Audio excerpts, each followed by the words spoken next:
acompañar es sostener, como lema. Este espacio nace de una convicción que las políticas de drogas no pueden seguir construyéndose desde el castigo, el abandono y la criminalización.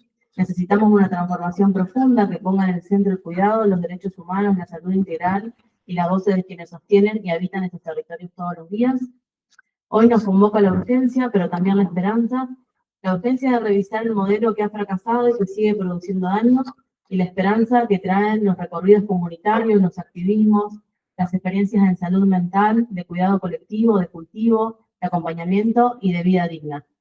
Durante la tarde de hoy vamos a compartir 2 conversatorios con invitados de distintos espacios, del activismo, la política, la salud, la justicia y las organizaciones sociales, y queremos que sea una jornada abierta, diversa, en la que podamos escucharnos, pensar juntos y seguir tejiendo redes para una nueva política de drogas basadas en el cuidado y no en la persecución. Agradecemos profundamente al Centro Cultural de la Cooperación por abrirnos las puertas y a todos los que forman parte de esta campaña global en más de 100 ciudades del mundo, y especialmente a quienes se acercaron hoy a compartir este momento con nosotros. Les invitamos a participar con respeto, con compromiso y con la certeza de que otra política de drogas es posible y la estamos construyendo. Gracias.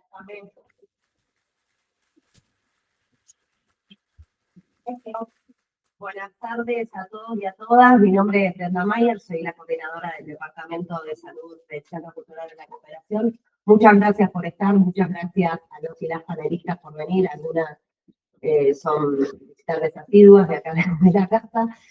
Con otros hemos compartido diferentes espacios, así que les agradezco mucho y a todos ustedes también, y disculpen la demora en iniciarlo.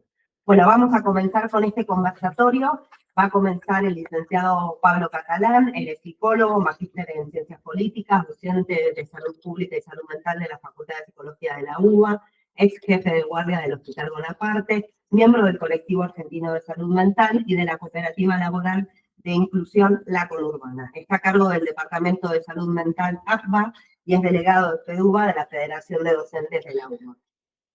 La idea es que hablemos 10 minutos para después poder hacer algunas consultas si alguien tiene, así que iniciamos con Pablo y después les presento a quien sigue, que sí. ¿Sí? Gracias. Bueno, arranco nomás. Sí, señor. Listo, muchas gracias. Bueno, buenas tardes. Hola, Pablo. Bueno, tenemos 10 minutitos de focalizar en 2 o 3 cuestiones por ahí del campo de la salud mental, de salud pública, salud mental. Hoy, ayer, no sé si vieron, pero hubo una reunión de la OEA, de Estados Americanos, Organización de Estados Americanos, donde se puntualizó en salud mental. Hoy había una relatoría de Parlasur, y algo de lo que se viene charlando en líneas generales es que por año están muriendo alrededor de 100.000 personas por problemas de salud mental, enfermedades no transmisibles. Dentro de enfermedades no transmisibles ellos lo enmarcan, y que esto, el abordaje de los problemas de salud mental no atendidos, generan un gasto de alrededor de 16 billones de dólares, una cosa así, por encarcelamiento, detenciones, asistencia de urgencia, fallecimiento, escasa productividad, falta de vivienda, migraciones, donde hay una población migrante enorme para la gente que hace estudios migrantes. Es muy interesante por ahí ese dato, que ha sido histórico también. Desde los albores del Estado moderno, las migraciones de salud mental van de la mano, lo sabemos. En esta línea podemos decir sí, que los números son como bastante claros. También se pierde en humanidad, que es otra pérdida más, que hoy por hoy quizás podríamos contabilizar o no, pero es lo que se está perdiendo. Nos preguntábamos, como Colectivo Argentino de Salud Mental, ¿qué es el Colectivo Argentino de Salud Mental? Más allá de esos sellos volátiles que aparecen por épocas, se van, se institucionalizan más o menos, tienen sus procesos, liderazgos, etcétera, etcétera. Y lo que concluíamos charlando un poco antes de venir acá, preguntándonos qué traíamos, era esto: el Colectivo de Salud Mental. Somos todos, digamos, somos todos los que estamos acá. Es muy naif parece, pero realmente, si nos entendemos como colectividad, tenemos que asumir que somos todos, cada uno aportando, dando las discusiones, las peleas que tenemos, las proyecciones que tenemos, pero básicamente somos esto. Y esto hay que asumirlo, lo que somos. Y hay que asumirlo con orgullo, sobre todo. ¿Por qué? Porque hemos llegado hasta acá y hemos podido construir algo. Es lo que construimos, es lo que tenemos de manera sinuosa, pero es nuestra identidad. Y en eso tenemos que tener como bastante confianza. Confianza en que nuestras prácticas, las interdisciplinarias, las basadas en los modelos sociales, son las mejores disponibles y las que mejor le hacen a los pacientes. Las de mayor calidad disponible y las que más bien le hacen a la gente, digamos, ¿no? A las familias y a los pacientes. Y esto es importante, porque nos tenemos que afianzar como en nuestra identidad, ¿no? Colectiva. Ustedes saben que cuando se sacó ahora las residencias, la pata social de las residencias, trabajo social, terapia ocupacional, musicoterapia, no ha sido como casual. Y fue muy puntual, muy filoso, muy agudo ir por eso. Al no abordar la pata social en salud mental, dejamos por fuera toda la dimensión de riesgo, por ejemplo, en adicciones, lo dejamos por fuera, dejamos por fuera la cuestión de las familias, no podemos analizar esa dimensión donde la formación nuestra no ha llegado. Miramos generalmente bajo unos lentes definitivamente positivistas los problemas de salud mental y no podemos hacernos de esa dimensión. Ayer, compañeros de guardia decían, bueno, este paciente tiene que quedarse, ¿no? Un paciente muy concreto, que generaba mucho berrinche, la madre decía sí, que se quede porque tal cosa, por tal otra. Y bueno, y ahí se debatía si sí o si no. Y se está discutiendo a ver cuándo, por ejemplo, el riesgo de adicción está apareciendo. Y eso es importantísimo. Importantísimo cuando empezamos a poner palabras a algunas cuestiones. Y cuando el equipo interdisciplinario asumió el alojar una escena concreta, ¿sí? Porque sabemos que lo que llega por guardia no es una patología, una cosa aislada, sino llega una escena que se representa en un lugar concreto. Y los profesionales sabemos que es una escena que vamos a tener que afrontar.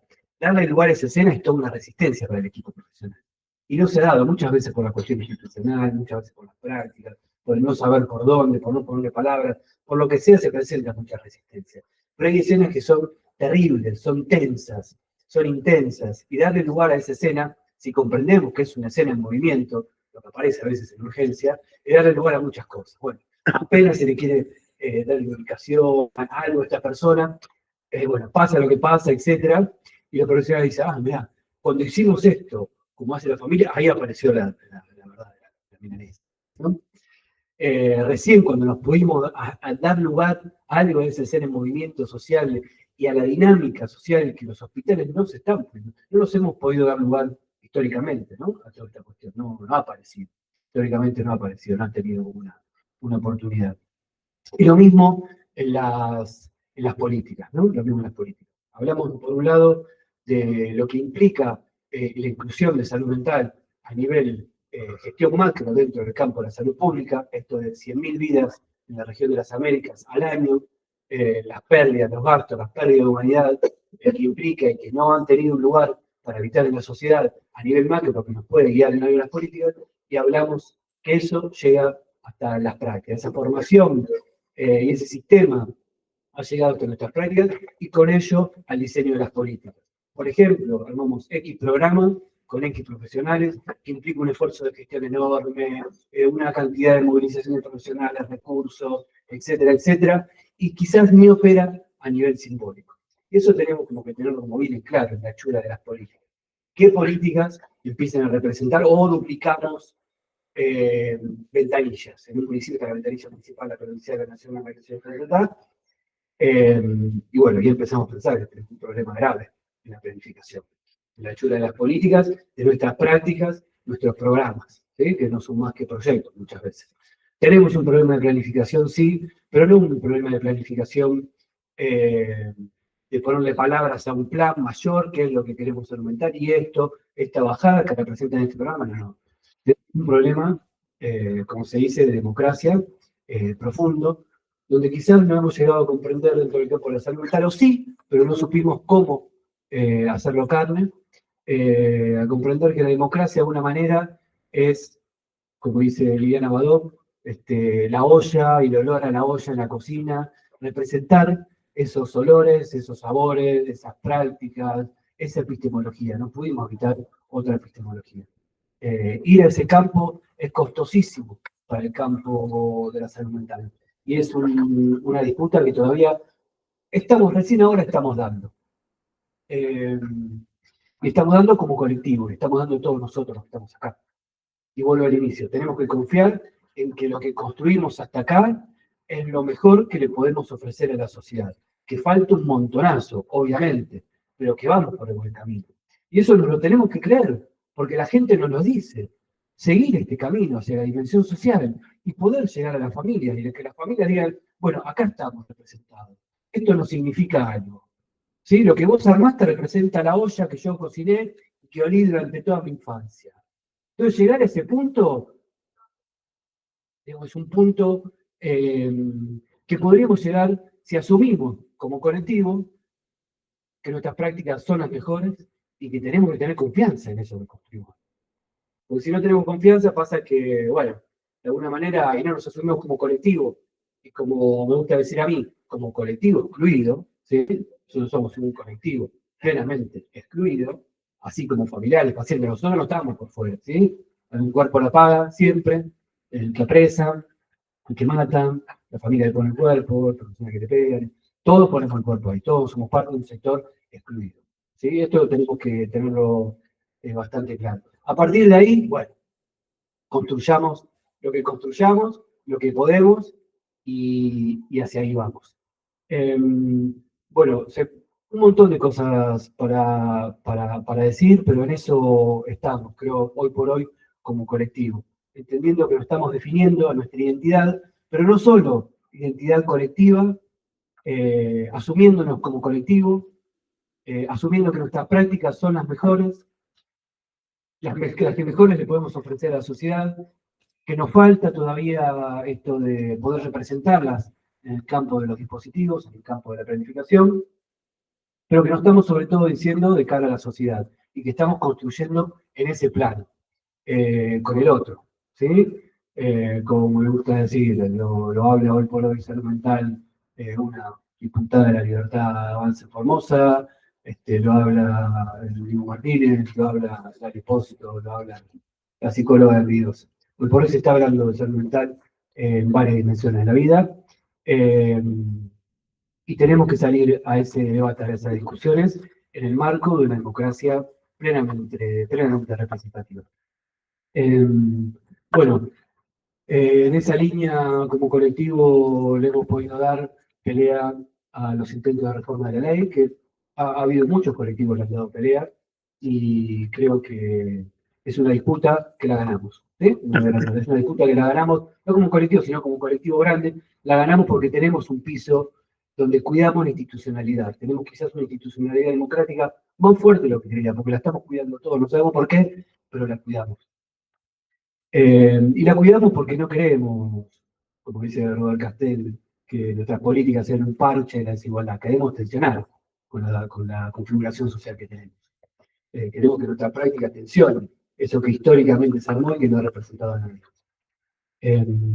Entonces, hacia allí vamos. Por eso creo que le hemos podido dar pelea. En cualquier plano, con lo que se ha hecho, pero le hemos podido dar pelea. Lo que se está planteando hoy por hoy es la emergencia en salud mental. Asumiendo, sí, bueno, no me canso de repetirme con esto, no importa, pero asumiendo que la gente se muere en estos contextos, cuando esto poquito que podemos sostener con un alimento por guardia que venga, una asistencia mínima, cuando eso se le baja la persiana, y bueno, han echado alrededor de 30 psiquiatras, cada psiquiatra tiene 50 y 80 personas, esas 50, 80 personas con lo mínimo que se tenía, hoy por hoy están en situación de calle, apresados, mueren. Nosotros nos vamos enterando de ese mueren. Las pacientes trans de la casa Aninilla murieron 2 personas, una en un accidente, otra en un accidente violento, otra por ahogamiento. Y así nos vamos enterando qué pasa, ¿no? Y tal se empujaron en un tren, y tal le agarró un paro cardíaco y mueren de lo mismo que morimos todos nosotros, por diabetes, problemas renales, por falta de accesibilidad. Así que con esto mínimo, o por eso mínimo, estamos empujando y acompañando fuerte la emergencia de salud mental de manera colectiva, para incrementar algo de lo presupuestario, para que algo aparezca, porque en definitiva, en toda disputa, ¿no? Al final es por el presupuesto, ¿no? Se disputan los gremios por el presupuesto, disputan las agencias, disputan los modelos. Y nosotros tenemos salida a disputar el presupuesto. Para decir, esto que acá no se pone, se tiene que poner, y de una manera ordenada. Y ojalá que nos aglutine aún más como colectivo. Bueno, nada más, gracias. Gracias.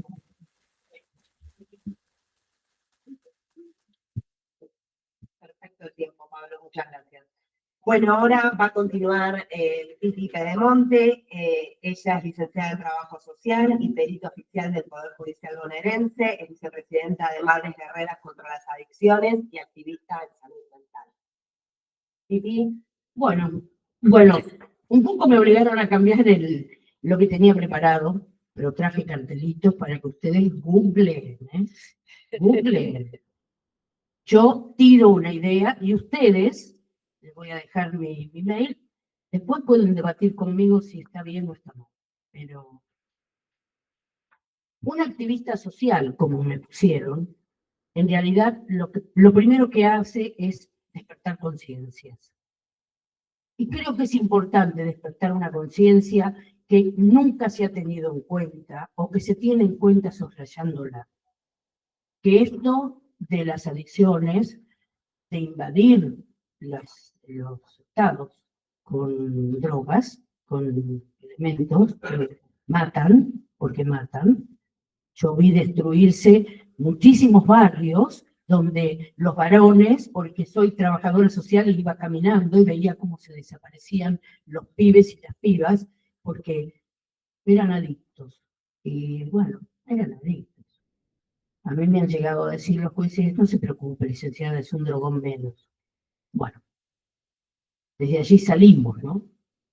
Pero esto no es que vienen de Marte y nos tiran a los adictos en la calle. Esto tiene una larga historia y eso es lo que yo quiero hablar. Quiero hablar de la entidad política que tiene las adicciones sembradas. Cuando se da el reparto del mundo en Bretton Woods, Estados Unidos toma de su papito querido, Inglaterra, el dominio del mar y de las armas, y también toma los caminos del opio. No tenemos que olvidar que Inglaterra dominó durante casi un siglo a la China a través del opio. En América no tenemos opio, tenemos coca. E inmediatamente, con el Plan Colombia, Estados Unidos comienza a invadir su patio trasero. Primero invade Colombia, la parte orgánica de Colombia, generando un Estado dentro del Estado. Pero después pretende, en el 2005, por ejemplo, le pide a Gilberto Gil, que era ministro de Cultura de Lula, le pide que declare el Amazonas patrimonio mundial. Y entonces Gilberto Gil le contesta, bueno, cuando ustedes declaren el Mississippi conquista mundial, que el Estado que lo va a cuidar el mundo, ahí nosotros vamos a ver qué hacemos. Pero toman otras cosas, todo, ellos van tomando todo. Es una forma de genocidio. Entonces yo ahora voy a hablar de una persona muy interesante.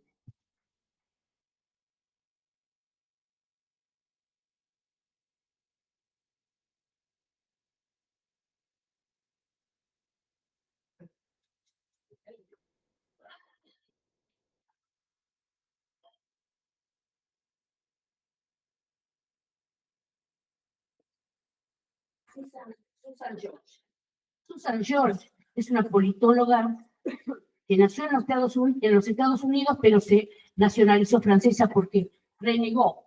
Y yo muestro los cartelitos para que ustedes googleen, para que ustedes anoten este nombre y vayan a buscar la información. Yo soy docente de primaria, muchos años.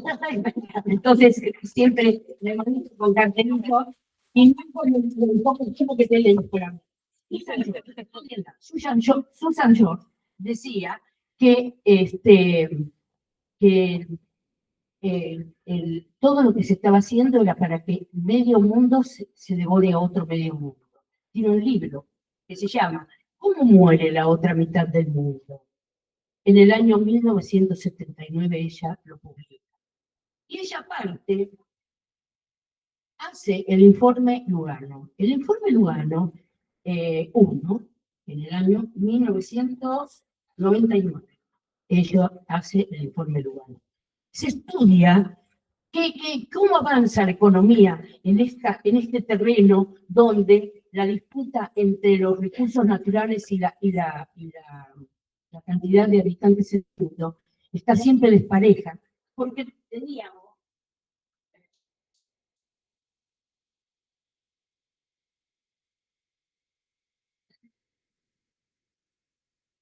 a Thomas Malthus, un beato, era un clérigo, era contemporáneo de Adam Smith. Y él decía que iban por cosas muy desparejas, porque el crecimiento demográfico se daba en progresión geométrica, mientras el crecimiento de los recursos era progresión matemática. ¿Y cuál era la aritmética? ¿Y cuál era la diferencia? Que una suma y otra multiplica. Entonces, nunca podemos alcanzar, porque si sumamos 2 más 2 son 4, pero si decimos 2 por 2, 4, pero después 4 por 4 son 16, o 4 por 2 son 8. O sea, nunca íbamos a alcanzar. Esa es la teoría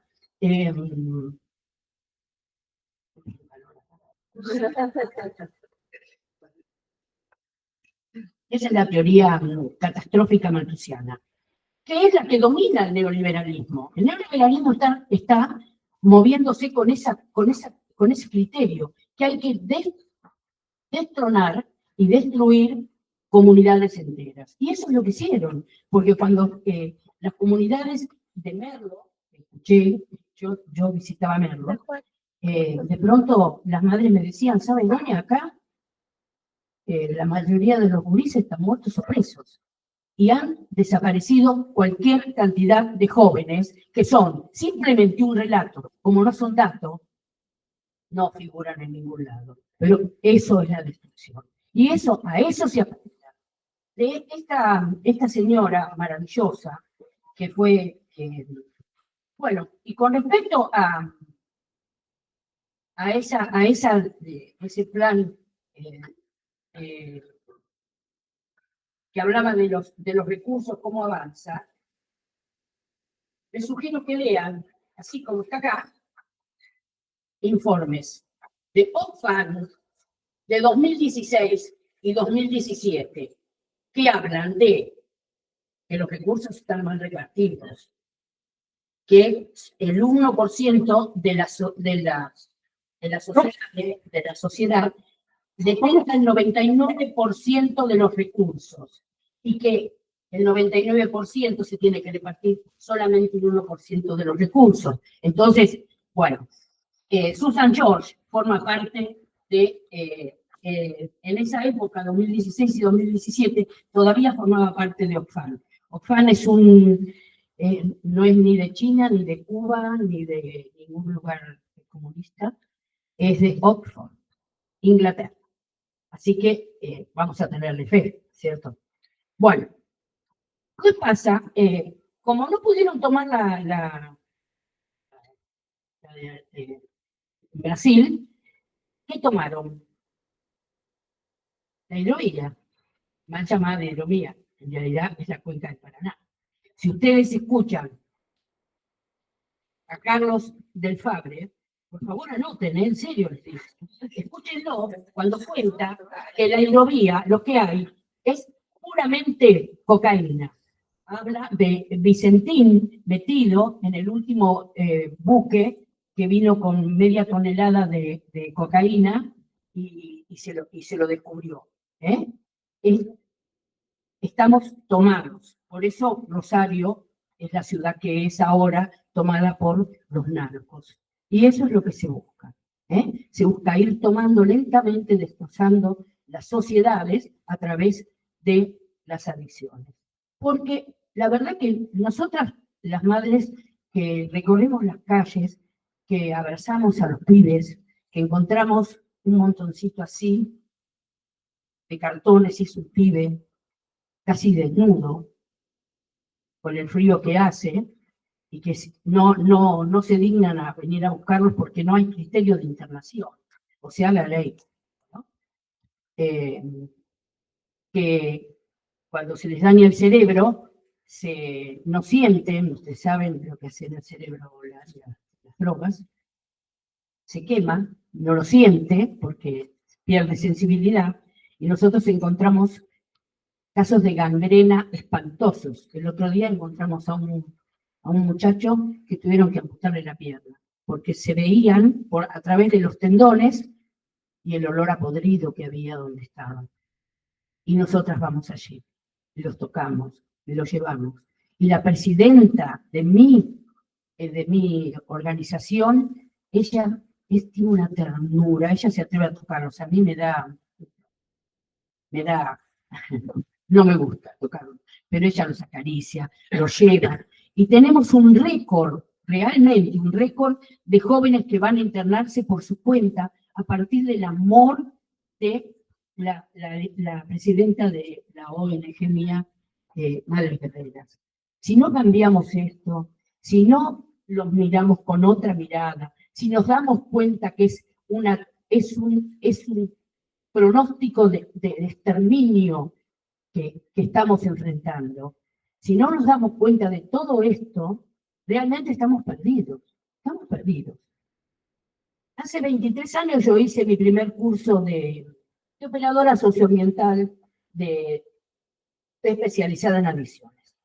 Y nos la dio un muchacho, un doctor en trabajo social, que decía, la lucha no, porque las madres nos sentimos culpables, ¿saben? Eso siempre nos sentimos culpables, mal miradas, estigmatizadas. Entonces, esa es otra de las cosas que nosotros tenemos que romper. Que les rompemos, que hablen, que lo digan, que se atrevan a decirlo, que ellas no tienen la culpa de lo que está pasando. Esto es algo orquestado, que se cumple, y que se está cumpliendo cada vez peor, porque la cosa no está mejor, la cosa está empeorando. Hoy tenemos madres que para pagar se prostituyen ellas y prostituyen también a sus hijos. Nos encontramos con una chiquita de 8 años que se quería suicidar porque la violaban 20 veces por día para moneda de pago de la sustancia. Entonces no estamos mejor, no estamos mejor. Hay que recorrer los barrios para darse cuenta que no estamos mejor. Hay las chicas que quedan embarazadas y tienen el hijo, se los dan a los narcos para venta de órganos. Escuchen esto, por favor, porque esto existe. Existen trabajos a los cuales les pagan con droga. No estamos mejor, estamos mucho peor. Entonces, bueno, este doctor en ciencias sociales decía que era muy despareja la lucha que teníamos las madres con los narcos, porque los narcos podían invertir en laboratorios de investigación y desarrollo que permitía dos cosas. Hace 23 años buscaban dos cosas. Una era bajar la edad de consumo. Los premiaban a que conseguía un pibe de 7 años que se drogara. Ahora se drogan muchísimo, porque la pareja se droga junta y le da a los hijos también. Y el otro detalle es que, ustedes saben así rápidamente, hay 3 etapas para la adicción. Una es donde él puede salir, ¿no? Son 2 etapas. La etapa de la prueba, y sí, puede salir de esa etapa, porque el compañero le dice, che, pero tú no hagas esto, mirá a tu vieja, mirá a tus hijos, y sale voluntariamente. Pero de la tercera etapa no puede salir porque ya entra en la adicción. ¿Y qué es lo que hace que entre en la adicción? La tolerancia. La tolerancia que hace que cada vez necesite mayor cantidad de droga en más corto tiempo. Eso se ha logrado ya. Hoy tenemos chiquitos, muy chiquitos que se drogan. Es más, fetos que nacen con síndrome de abstinencia, enfrentando la vida con muchísimos menos posibilidades de salir adelante. Y también el fentanilo hoy es una droga que de la primera vez que la consumen ya se hacen adictos. Entonces, yo recordé las palabras de Horacio Castellanos, que fue el profesor mío, y Madres Guerreras en este momento tiene un área de investigación y desarrollo, que la manejo yo, y tenemos científicos que nos están amparando, que nos están apoyando. Tenemos un grupo de jóvenes amorosos que vienen a dar respiración del corazón. Ay, vení, dale, contá tu foto. ¿Dónde está? ¿Dónde está? Esto es Madres Guerreras. Después de uno de esos ejercicios de respiración del corazón, que busca, esperen que lo voy a leer.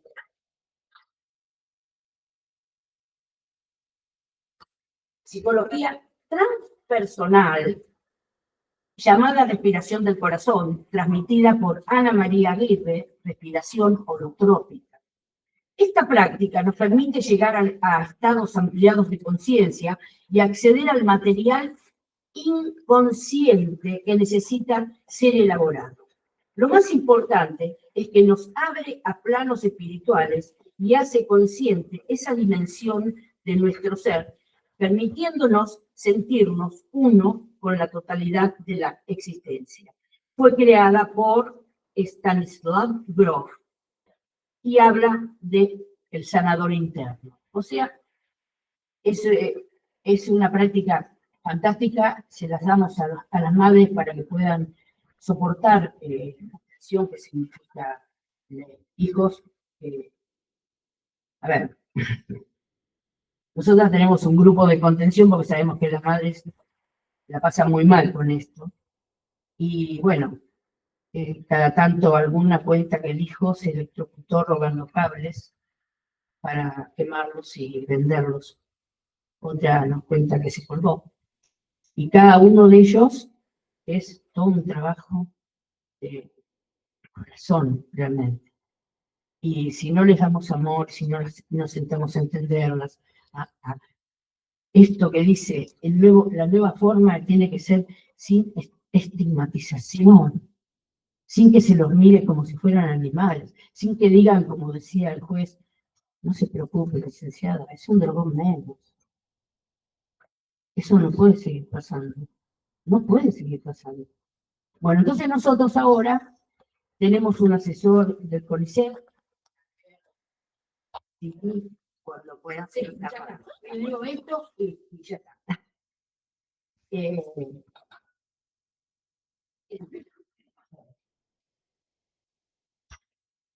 Se llama Luisa Costa, tal vez lo conozcan, es una de las personas que más conocen de la psilocibina, porque también estamos investigando la psilocibina, que se está trabajando en varios lugares del mundo, que garantiza una salida real de las adicciones. Y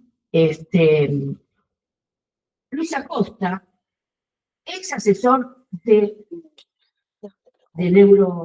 es asesor del CONICET.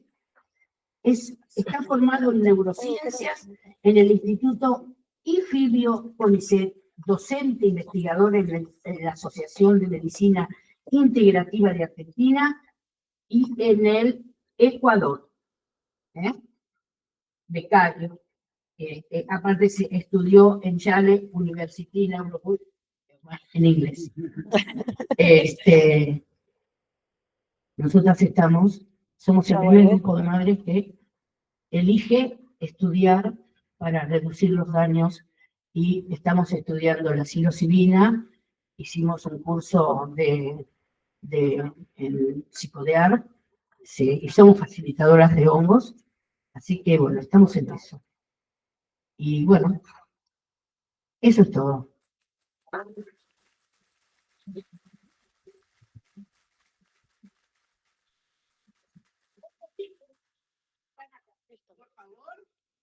Ténganlo en cuenta porque han cambiado y ya en este momento están trabajando con los chicos que ya salieron de las adicciones para que no vuelvan a recaer a través de la respiración. Realmente las madres se conmueven, es algo fabuloso lo que pasa, lo que hacen estos chicos.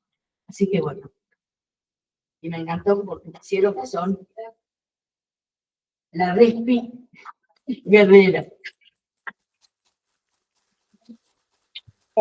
Sí, Bueno, muchas gracias, Titi. Un placer escucharte, la verdad. Continuamos con el padre Miguel Pancho Velo. Voy a decir algunas palabritas sobre ti. Sacerdote católico ordenado en 1996, integra el movimiento de curas en opción por los pobres, forma parte de la red de hogares de Cristo, promoviendo espacios de contención, cuidado y restitución de él. Gracias.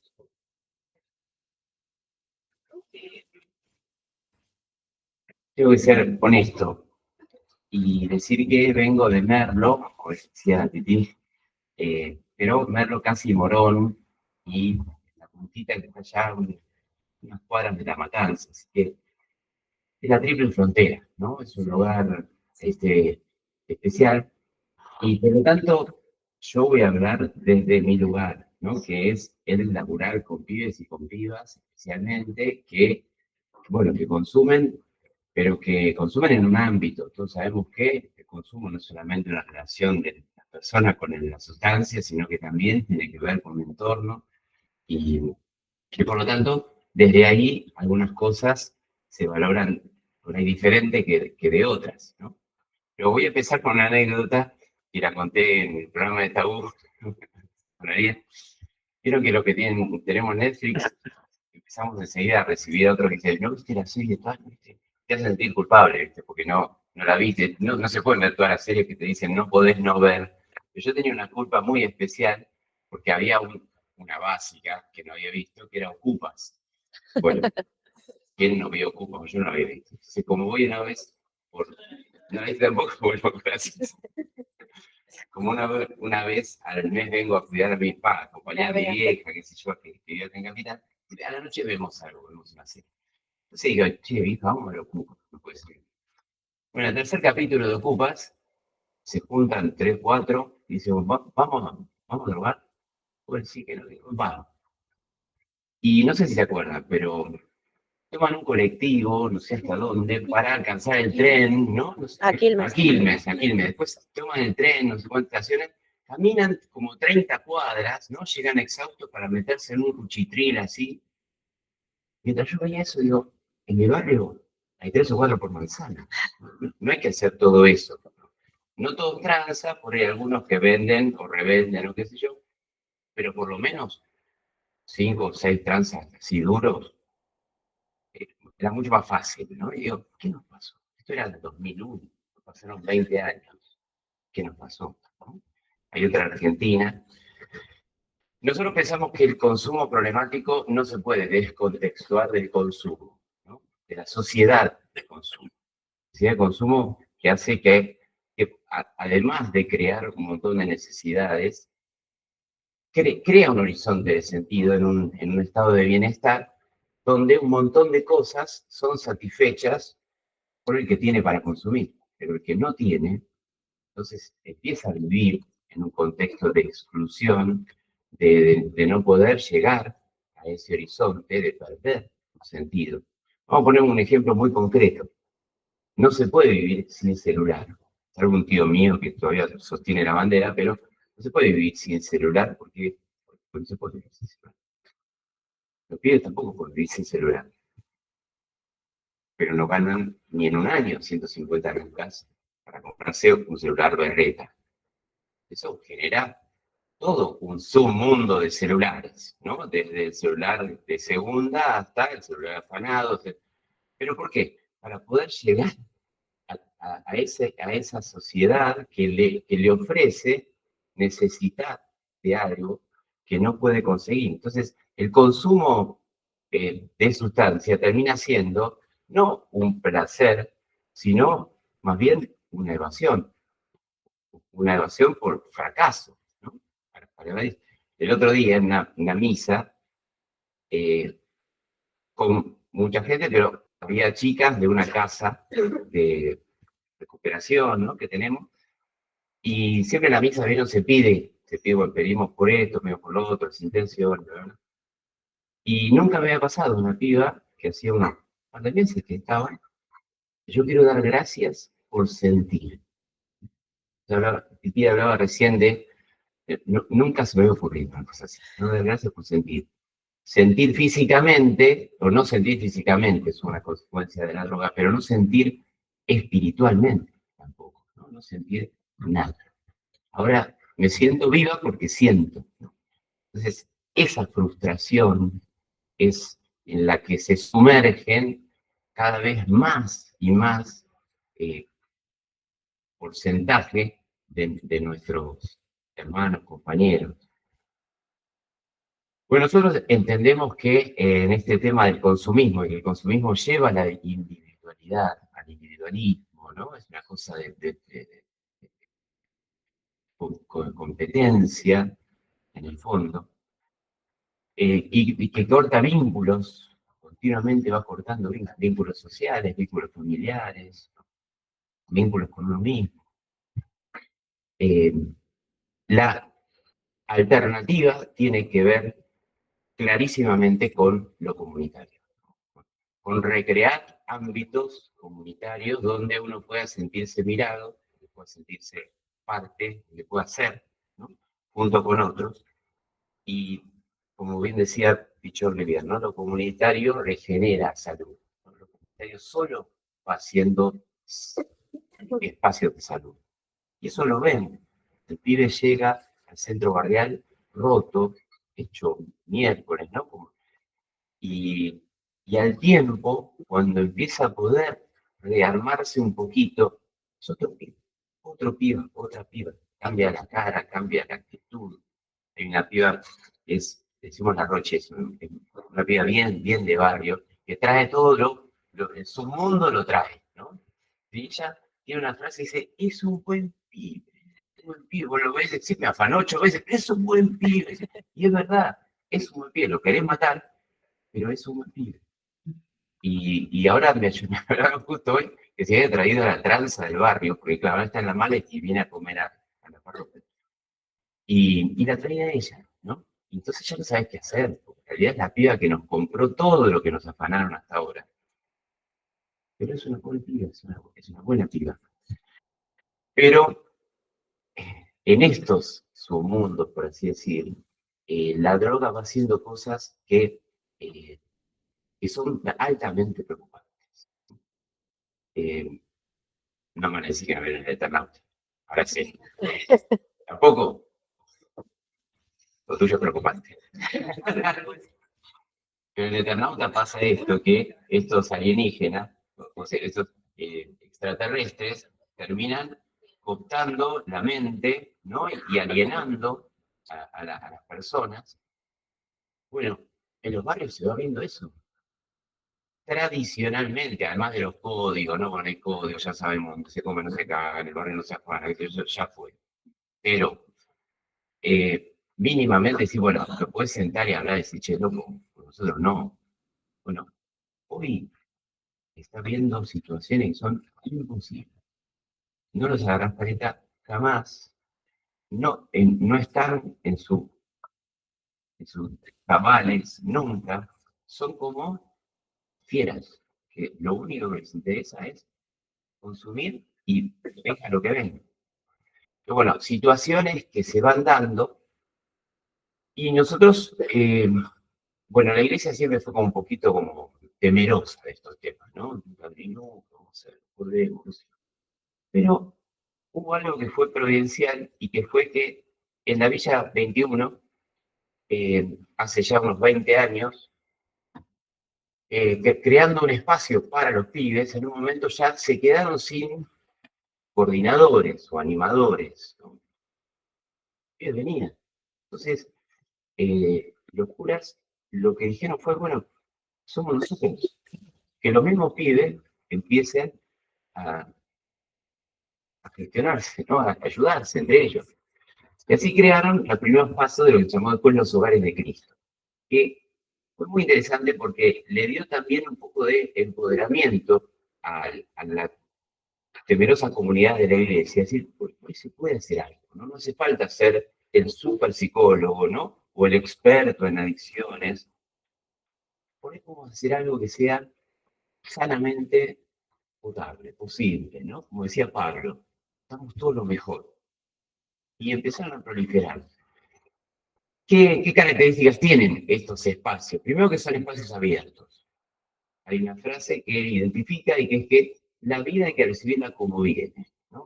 No son específicos. ¿No? Vos venís y te celebramos, te recibimos. ¿Cómo estás? ¿Cómo sos? Sin juzgarte. Eso que le quita prejuicio o juicio genera también un ámbito de cierto hogar, no de cierta casa. Es eso, ¿no? Como la hija, que te recibe o te va a buscar en la esquina.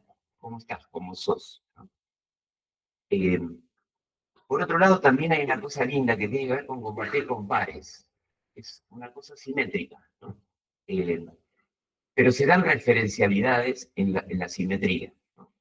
Yo te conozco porque vos eras un cachivache del barrio y ahora te veo bien. Entonces ahora empezás a ser un referente para mí. Se puede, ¿no? Me parece, tenés autoridad para hablar. Me parece que es interesante lo que vos pudiste hacer con tu vida y yo también quiero. Y hay un acompañamiento que hacen unos con otros, que no pasa entonces solamente por el referente institucional, ¿no? Que los hay también, pero que es acompañar estando. Llamamos cuerpo a cuerpo, ¿no? No es la computadora o te indico cómo, no, te acompaño. ¿Tenés que ir al médico? Bueno, voy con vos, ¿no? ¿Tenés que ir a sacarte el documento? Porque también tienes otro. Lo que los hogares de Cristo notaron es que había muchas dependencias, por así, específicas en lo social, pero que no funcionaban cuando no había alguien, una instancia que acompañara más globalmente. Ejemplo, tenía que ir, no sé, al hospital porque tengo tuberculosis, porque, no sé, porque drogado para dormir. Pero ahí necesitaba el DNI, el DNI no tenía porque se le había dado el tranza entonces ya no iba al hospital y tampoco sé cómo se hace un trámite para el DNI. O al mismo tiempo tengo todos los vínculos rotos con mi familia. Entonces, ¿de dónde me agarro para empezar a deshilachar esa madeja?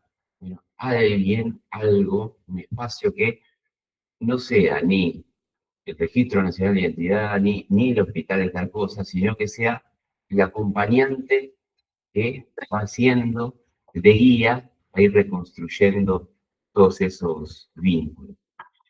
Y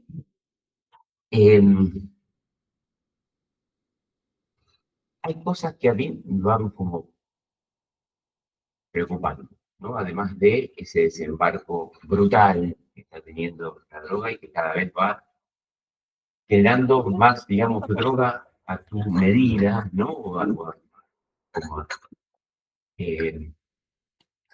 Y además de esa especie de alienación que se da especialmente en sectores pobres, además hay muchas mujeres, un aumento significativo de mujeres antes, me parece, que era más, no digo que no había obviamente, pero sí era un tema más masculino. Y el tema de los embarazos, ninguna piba pasa por sufrir por estar embarazada.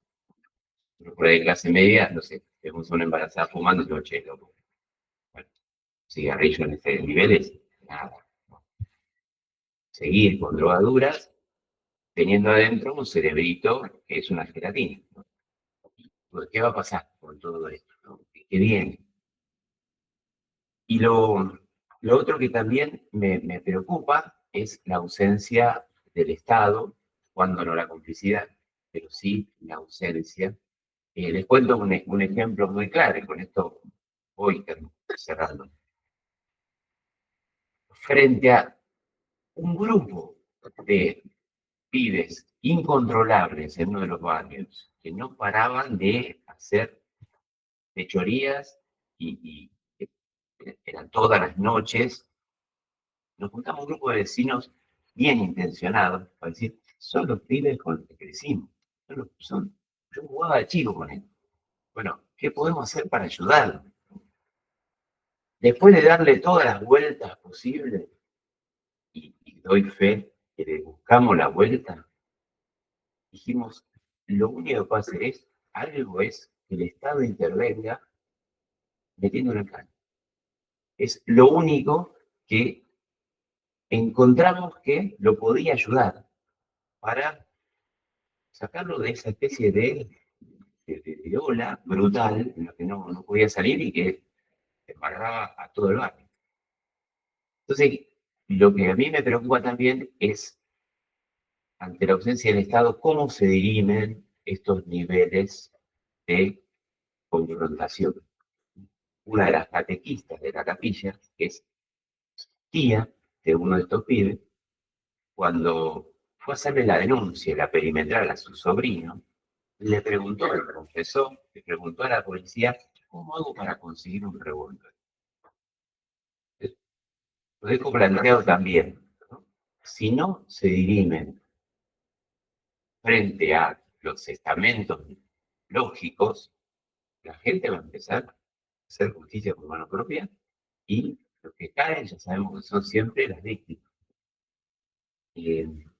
Por lo tanto, a mí me parece que la solución o un avance sería que haya un Estado que se ponga seriamente al hombro aquello que llamamos la comunidad organizada, ¿no? Porque la cantidad, como bien decía Pablo, de instancias, de militancia, de organización barrial, popular, que se despliega como se puede, ¿cuánto más sería si hay un Estado que lo reconoce, que lo articula, que ayuda a escuchar, que organizarlo, y no a sacar proyectos de escritorio que no terminan por ahí de ir al hueso, ¿no? A la realidad? Esas es un poco, bueno, algunas pinceladas de lo que son estos espacios que desde el territorio me parece que lo que invitan es a ir contrahegemónicamente al sistema, brindando oportunidades. Que si llegan rotos o rotas de esta manera es porque la historia les ha quitado oportunidades. Poder brindar oportunidades es por ahí una puerta de, de salida interesante. Eso es lo que yo quería compartir.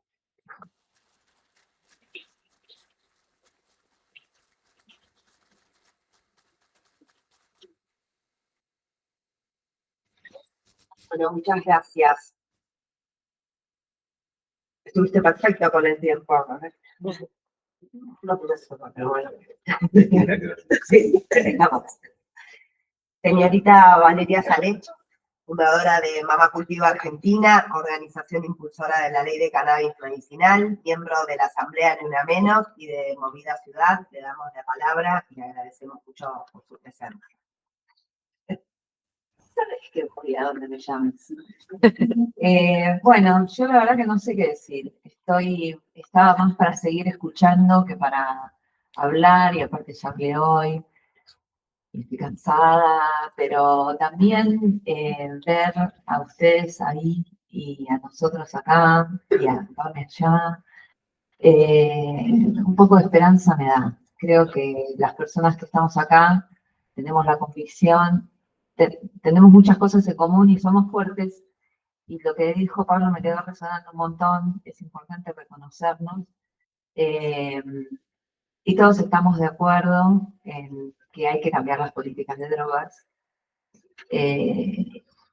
Y es muy interesante de los lugares diferentes donde venimos y llegamos a la misma conclusión, ¿no? Esto no deja de llamarme la atención que relatos que vienen de otros mundos hablan el mismo idioma que mi mundo, ¿cómo puede ser? Y me toca a mí hablar de la cannabis, porque es una planta que, que creo que puede cambiar. Estoy convencida hace muchos años estoy convencida desde que me enteré que una persona usaba marihuana para su condición de portadora de VIH y cómo esa marihuana le ayudaba en su día a día. Desde entonces, y eso fue hace mucho antes de que exista Mama Cultiva, supe que era desde una perspectiva de salud que íbamos a lograr cambios en la ley punitivista. Porque nadie antes me había hablado a mí de ese tipo de usos de esa sustancia específicamente. Me parecía muy revelador y además vi como todo el camino para adelante de la estrategia que había que tener para empezar a cambiar la idea que tenemos de las políticas previsionistas, porque nos han convencido durante mucho tiempo de que es necesario prohibir algunas cosas porque son malas. Y yo les cuento que Mama Cultiva se funda cuando descubro que mi hijo mejoraba su calidad de vida y podía salir de la adicción al clonazepam y a la risperidona a través de cannabis. Y que otros niños y niñas salían de la adicción a drogas legales con cannabis. Y me daba gracia porque yo iba al Congreso y me hablaban de adicción, y yo decía, yo conozco muy bien la adicción, porque cada vez que a Agustina, que era una de las chicas de las hijas por las que usaba cannabis medicinal, no le podían sacar el clobazam. Y el psiquiatra le había dicho que lo baje de a 1/4, y hacía abstinencia, se ponía muy mal, tenía muchas crisis. Entonces, que trate de raspar 1/4. Y raspaba el cuarto y le daba abstinencia igual. O sea, y pasó por lo menos 3 años tratando de bajar una medicación y que le diera abstinencia. Entonces, cuando a mí me hablaban de drogas, no, mi cabeza no distinguía las legales de las ilegales. A mí droga, droga, y no hay buenas y malas. En todo caso, tendrá que ver con el uso que le damos a cada una y la información que tengamos de esa droga. Entonces, responsablemente decidir si la queremos usar o no. Entonces, un día le pregunté a un médico, tuve mucho tiempo enojada con los médicos, acá hay gente que es testigo, ¿por qué corno no nos decían cuáles son los efectos secundarios y adversos de las medicaciones que nos daban para darles a nuestros hijos? Bebés que toman Lorazepam, ¿no? ¿Por qué después de 12 años de usarlo no se le puede sacar nunca más? ¿Por qué no nos dicen eso? Y él me dijo, porque viste cómo son las madres, que enseguida se sugestionan. Peor, porque me estaba tratando de, no sé, a mí y a mis compañeras nos estaba subestimando. Nos subestimaba ya, la práctica era subestimarnos. Así que ese enojo que tuve durante mucho tiempo se me fue en comunidad con otras compañeras cuando nos pusimos al hombro la tarea de acompañar o de darle esta vuelta de percepción que tenemos al cannabis, ¿no? Entonces empezamos con otras personas, 90% mujeres que cuidan a otras personas, a hablar de cannabis, a usarlo, a ver de qué manera, cuál era la mejor dosis, cómo era la mejor manera de que sea una terapia coayudante y no tener que sacar medicación, porque si no, porque nos pasaba esto, antes de tener la legitimidad social que hoy tiene el cannabis medicinal, no le podíamos contar a los médicos que estábamos usando cannabis. Entonces teníamos que ver cómo le sacábamos cierta medicación, porque con el cannabis estaba mejor, pero sin decirle al médico porque se iba a enojar, ¿no? Una cosa así. ¿Y por qué se enojan los médicos cuando una toma decisiones? Y entonces también esos, es esto, ¿por qué se enojan los médicos? ¿Por qué tenemos que hacer lo que nos dicen? ¿Por qué no nos dicen tal o cual cosa? ¿Por qué nos subestiman todo el tiempo? Bueno, todos esos por qué son el patriarcado. Hola, ¿qué tal? Vengo a hablar de género.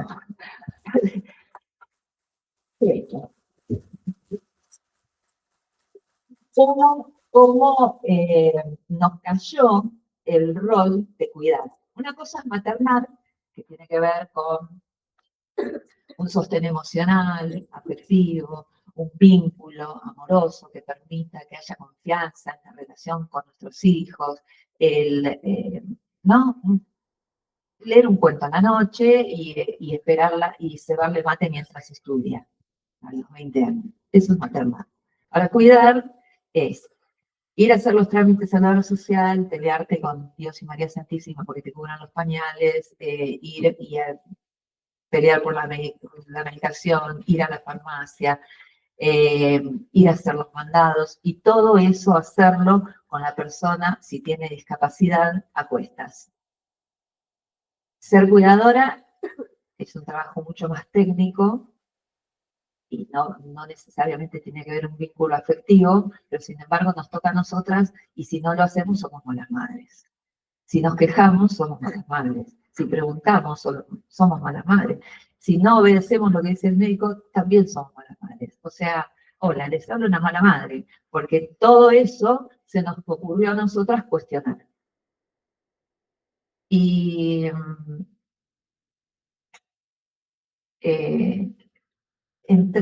además de los trámites en la obra social, de las tareas de cuidado, de las tareas domésticas y de las tareas de maternal, resulta que elegimos como tratamiento cannabis medicinal, con lo cual entramos en la bolsa de los criminales. De repente, de un día para el otro, éramos todas criminales. Era fantástico, porque, bueno, entonces, ¿puede ir presa? Sí, me decía Luis Osler, sí, son de 4 a 15 años.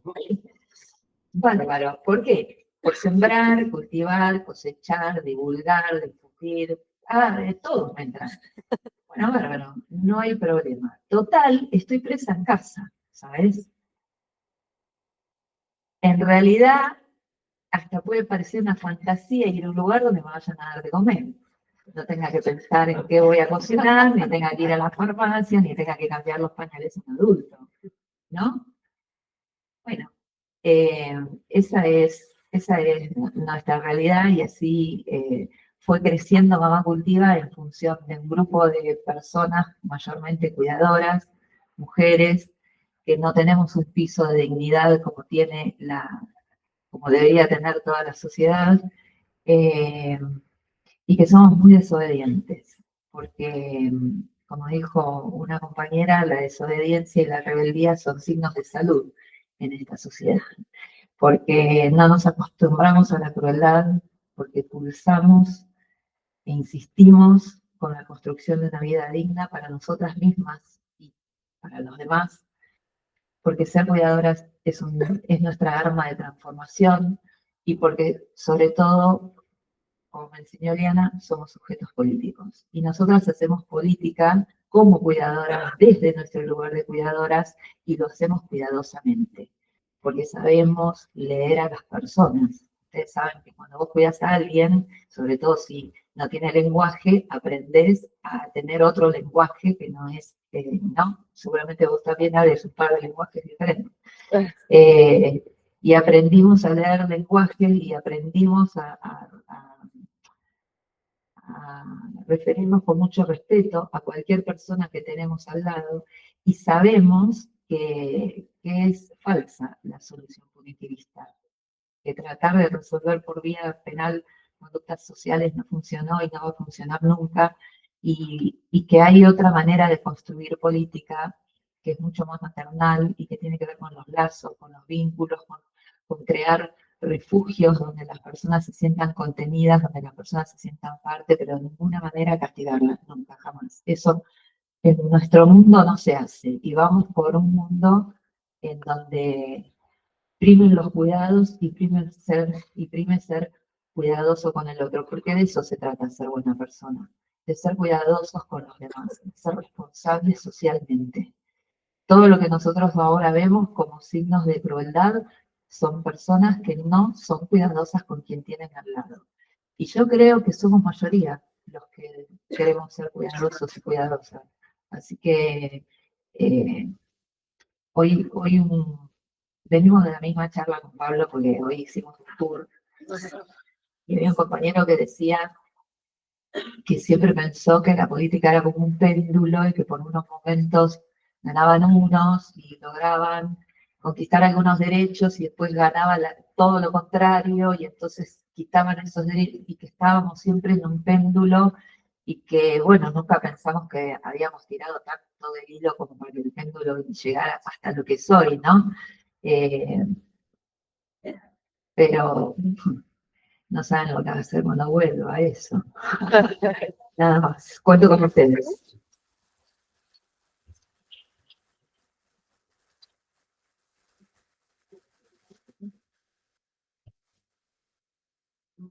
Perfecta. Yo creo que el espacio teatral te entró. Así que, sí, me encanta. No sabes qué. Bueno, por último, va a hablar la compañera Julieta Calment, es subsecretaria de Salud Mental, Consumos Problemáticos y Violencia de la provincia de Buenos Aires. Juli, muchas gracias por venir y es nuestra pata acá de la gestión, así que agradecemos mucho tu tiempo y que estés acá. Bueno, buenas noches, buenas tardes, ya no sé qué altura del día, para mí también fue un día largo, arranqué muy temprano en Quilmes, después estuve en Zona Sur, en Almirante Brown, con los Hogares de Cristo, en Zona Sur, con Luis Suárez y muchos compañeros de allá, y después nos fuimos al Hospital de Varela, el único hospital en un municipio casi de 600.000 habitantes, muy complejo, con el nuevo director y todo el equipo, viendo cómo contribuir a mejorar las condiciones de cuidados, ¿no? Por poner uno de los nombres que estuvo circulando. Así que también estoy cansada, como dijo la compañera, voy a tratar de aportar a esta conversación tan profunda que se fue dando. Me es necesario decir algo que sé que es un poco disruptivo, me disculpo en algún sentido, pero me doy cuenta que a lo largo del día no lo dije en muchos otros espacios en el que estuve, que tiene que ver con un hecho político, absolutamente político, que aconteció en Argentina, que es la condena a Cristina Fernández de Kirchner, y que por lo menos para muchísimos de nosotros configura una alteración del orden democrático y constitucional de la Argentina, que no es necesario decirlo en voz alta, seguramente, si no la mayoría, todos los que estamos acá, también constituye lo mismo, pero bueno, no es necesario decirlo porque creo que en las condiciones sociales, institucionales y democráticas de la Argentina, a partir de esto también es necesario volver a plantear que estamos en un momento histórico de mucha interrupción de las garantías de derechos esenciales para todos y para todas. Y que parte de la complejidad en la que transitamos también tiene que ver con situaciones de ese orden.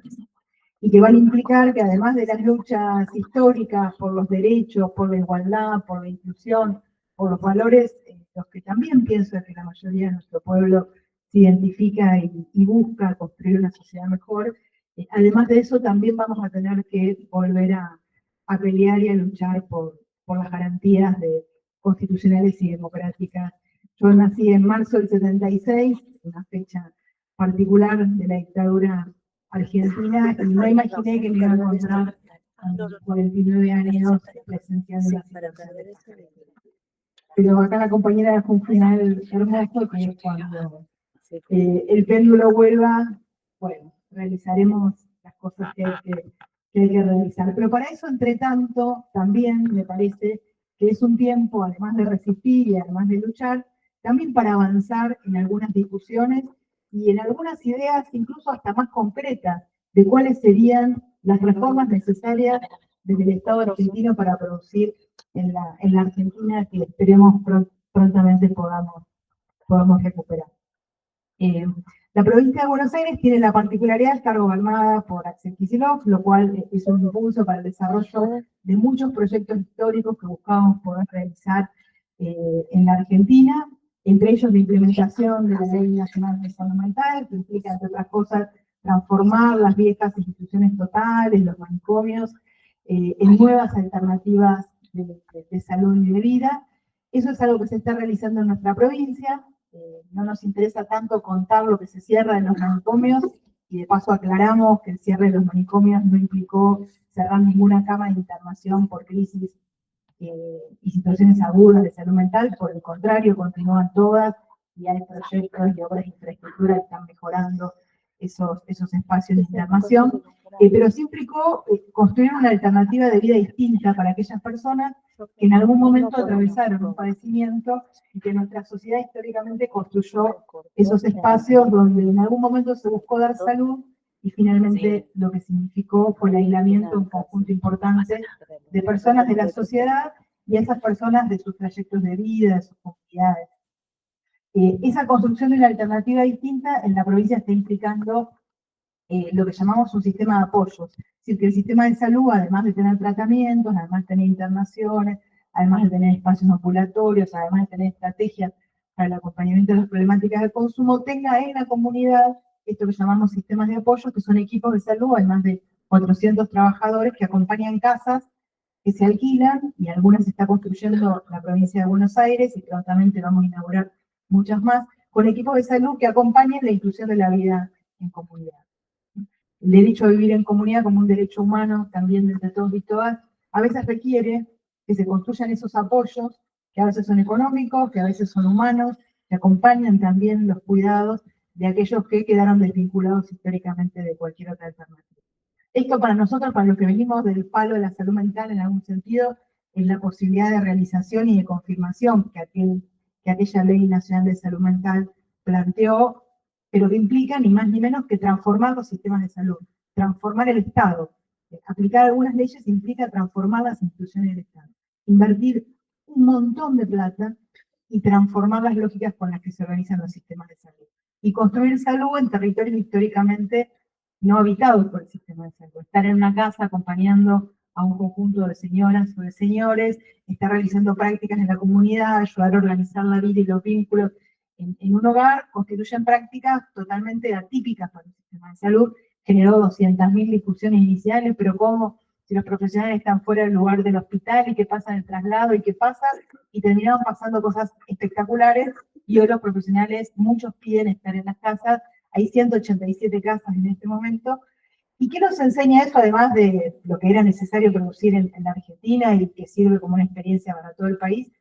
Nos muestra que es posible la inclusión social de todos y de todas, que no es cierto que hay personas que no puedan vivir en un territorio en común, que en todo caso el Estado lo que tiene que construir son las formas de generar procesos de inclusión con los apoyos necesarios que las distintas personas en las distintas comunidades necesitan, y que esa posibilidad de un país, de una provincia donde todos podamos estar, también mejora las condiciones de vida social. No solamente es un proceso de restitución de derechos para esas personas, sino que es un aporte cultural, social, para una sociedad que también aprenda a vivir con lo distinto, y que también pensemos que los cuidados no solamente son los que brindan los sistemas de salud, los que brindan las familias de sus cuidados primarios, sino también cómo socialmente construimos condiciones de acogida, de respeto, y también de soportar esas diferencias en un mundo en el que habitamos seres humanos diversos, ¿no? Y que cada vez más van a ser diversos. Y tal vez eso no sea necesariamente algo malo, tal vez eso pueda ser una oportunidad hermosa en la medida en que esa diversidad no genere desigualdad y exclusión. Es tal vez lo que más tenemos que tener presente. En la reforma de la provincia, un capítulo muy importante son los hospitales generales y las internaciones, un tema del que discutimos mucho y que sabemos que también hay muchas preocupaciones y también muchas dificultades, y quisiéramos también poner en el espacio común de conversación esa parte del sistema de salud que cuida a través de un cuidado en su forma extrema, que es la internación, cuando alguien necesita de ese cuidado, la internación voluntaria, la internación involuntaria. La provincia de Buenos Aires, cuando llegamos, había llegado en el año 2019 a su pico histórico de cantidad de personas internadas en el sistema público de salud, hospitales provinciales y hospitales municipales. Son aproximadamente 300 en la provincia de Buenos Aires. Sepamos siempre que la provincia de Buenos Aires son 17 millones de habitantes, 305.000 kilómetros cuadrados. Bueno, es de una extensión, una heterogeneidad y una complejidad, con altísimos niveles de desigualdad. Acá el compañero recién describía territorios realmente que no son equiparables a otros, con lo cual no puede haber políticas homogéneas para toda la provincia, no sería bueno que así suceda. Pero en el año 2019 hemos llegado al pico histórico de internaciones, si uno mira toda la evolución, y fueron 28.000 internaciones por motivos de salud mental y de consumos en la provincia de Buenos Aires en el año 2019. El año que pasó, el año 2024, terminamos con 46.500 internaciones por motivos de salud mental y de consumos en la provincia de Buenos Aires. Es decir, el aumento exponencial, y lo voy a decir de esta forma, del padecimiento humano se expresa en distintas formas en los territorios, como contaba acá el compañero, en los barrios. Lo vemos al interior de los sistemas de salud cuando logramos coordinar las acciones para generar ese cuidado que es la internación, pero que también necesitamos decir que ese aumento exponencial del sufrimiento humano, que muchas veces se expresa en el terreno de la salud mental, con síntomas que llamamos problemas de salud mental o de adicciones, tiene raíces que son las que tenemos que discutir socialmente. No hay una mutación genética que haya generado un aumento de patología en salud mental, no es que ha variado determinada circunstancia observable, aislada, externa, que haya aumentado los consumos. Son las condiciones que vos contabas muy bien de avance del capitalismo, ¿no? De cómo el Estado tiene que definir su rol histórico, cuáles son las formas, los brazos humanos del Estado en los territorios, cómo pensamos las lógicas de seguridad, cómo pensamos las lógicas de salud en una sociedad que viene siendo distinta y que esos cambios se expresan con un aumento muy significativo del sufrimiento y que, sin lugar a dudas, la situación argentina está haciendo que eso que ya a nivel mundial se viene evaluando como un aumento de las depresiones, de la ansiedad, de los consumos, que la pandemia nos mostró que hay efectos de profundización de eso, de los cuales no sabemos mucho todavía, ¿no? Porque como todo evento traumático, los efectos los vemos en el tiempo y también tenemos oportunidad de intervenir sobre eso. Y la situación económica, sin duda, es otro factor determinante. Pero bueno, eso para quienes tenemos la responsabilidad y el deseo además de construir sistemas de salud lo más humanos, los más cercanos y los más fortalecidos posibles, en un momento donde el sistema público está siendo para un número enorme de personas la única alternativa de cuidado, incluso para muchos que tienen obras sociales. En la Argentina hay entre un 10 y un 20% de aumento en los hospitales provinciales de personas que están migrando de los otros subsistemas de salud, que hubiera implicado que en este año nosotros tendríamos que haber construido 20 hospitales más, con su recurso humano, obviamente. Cosa que ni en tiempo sería posible de ser realizado. O sea que todo eso están absorbiendo los mismos hospitales con este aumento de las internaciones que decía. Nosotros venimos haciendo un esfuerzo de ampliar las camas de internación, hay 60% más de camas de internación en los hospitales, con un importante aumento de cantidad de recursos humanos destinado para eso, y esfuerzos hasta donde nos es posible de mejorar las condiciones de infraestructura en un espacio físico de los territorios hospitalarios que es limitado también, ¿no? Hay guardias de nuestros hospitales. Ayer estuvimos con el hospital de Pacheco de Tigre, que la mitad de la guardia está ocupada por personas con padecimientos de salud mental. La mitad de las camas de la guardia. Esa es la realidad que estamos viviendo en la Argentina, que nos lleva a acelerar, en nuestro caso, el cambio de modelo de atención. Internar es una oportunidad de cuidado en la medida en que esa oportunidad de cuidado se puede enlazar con historias previas y con historias que continúan. Pensar la internación, Pablo recién lo decía muy bien, y tenemos una historia de trabajo con Pablo en relación a estos temas.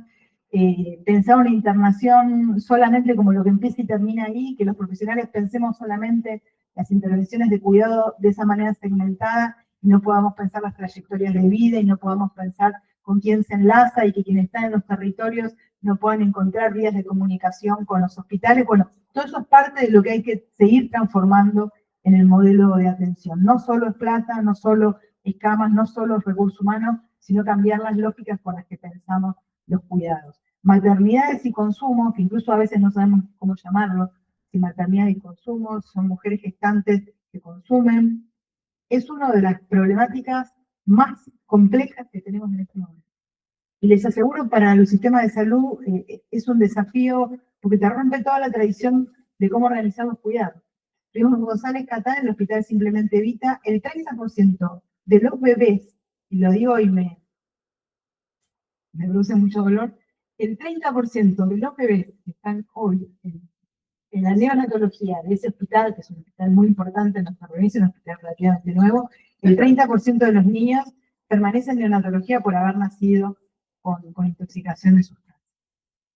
Y ahí empiezan todas las discusiones. Bueno, ¿por qué quien está llevando el control del embarazo no empieza a hablar más directamente de si consume, si no consume? ¿Cómo hacemos para romper las barreras de prejuicio y de estigma con las mujeres que consumen y además con las mujeres que están embarazadas?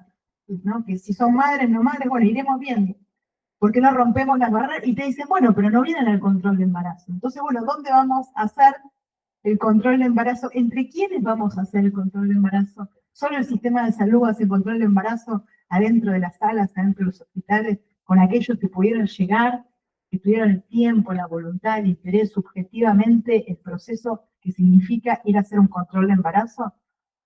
Supongamos que no lo hicieron, supongamos que parió, supongamos que cuando se hace el estudio, el niño, no sabemos de hace cuándo, está atravesado por una situación de consumo. Bueno, ¿qué hacemos?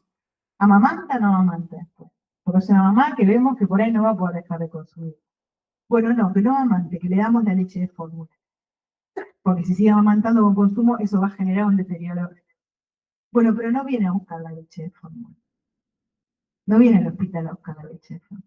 Entonces, esta situación, que es de las más graves para todos, la llegada de un niño al mundo es un momento, digamos, muy particular, que requiere una responsabilidad, digamos, muy profunda, nos rompe todas las lógicas y las tradiciones con las que organizamos, pensamos los cuidados y nos vinculamos entre nosotros. Y cada vez más estamos convencidos que tal vez el aspecto más profundo de una reforma de salud implique pensar la salud al interior de las comunidades de una manera que nos organice entre quienes están en los territorios y quienes estamos a cargo de instituciones de salud y tenemos algunas herramientas más, como profesiones, tecnología, medicamentos, camas, sueros, lo que fuera, que nos organice de una manera distinta porque las sociedades en las que vamos a vivir ya no caminan más con las lógicas con las que el Estado se organizó hace muchos años.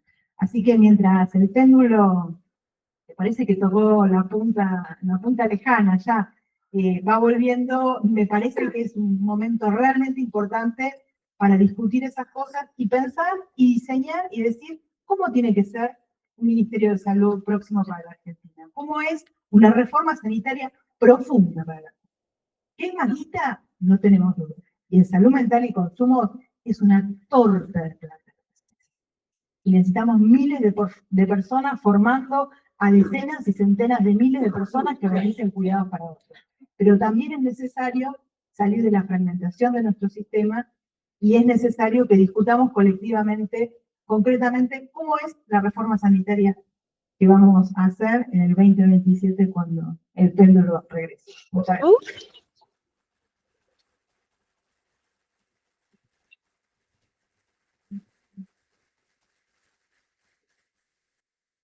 Bueno, muchísimas gracias, Julieta.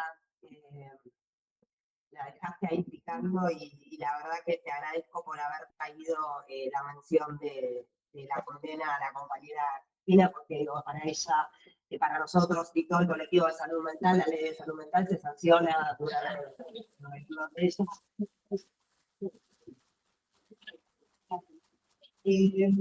Tenemos poco tiempo hasta que viene la otra mesa. No sé si alguien quiere hacer alguna pregunta. ¿Sí? Hacemos 2 o 3 preguntas éticas y ahí cerramos. Ok, dale, cierro.